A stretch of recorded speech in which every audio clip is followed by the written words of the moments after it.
I was living for my own glory for most of my life, living to satisfy what I thought was best for me.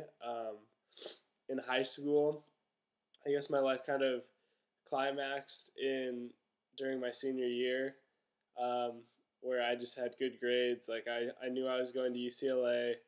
I was just seen as kind of like a senior leader. I went to a small Christian school, and I was considered like a good example, like a good like Christian guy.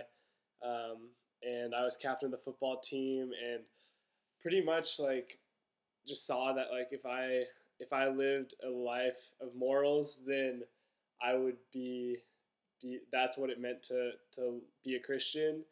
And so I avoided sin, and I judged people who did sin, and I loved people because I wanted people to love me. And so almost everything I did was so that people would have a better view of me, and so that people could love me and I could have good friends. And this kind of finished uh, over the summer after I graduated high school. I went to a Christian summer camp, and that's where God really like met me there.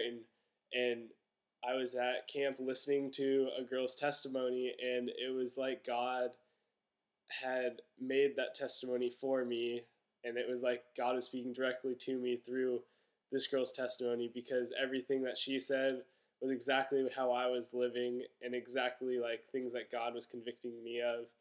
And so that was the first time that I saw like how wicked my heart really is, and how unsatisfied I was in trying to live for myself, and that I was able to finally see how good God was, and how big of a deal it is that Jesus died on the cross for me, because I finally saw that I need Him a lot.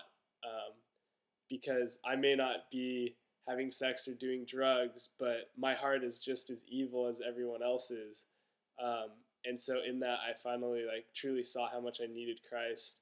And I would say like what I've learned since then is that Jesus is the only thing worth living for on this earth. He is the only thing that matters. He is everything, and um, he deserves it too.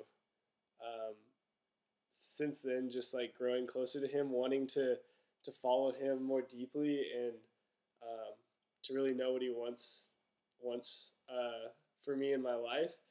And yeah, just trying to live in love and be satisfied um, with the fact that I know that God loves me and has a purpose for me, and that He's taking care of me right now and every day. Yeah, so I'm Mason. This is my story. What's your story?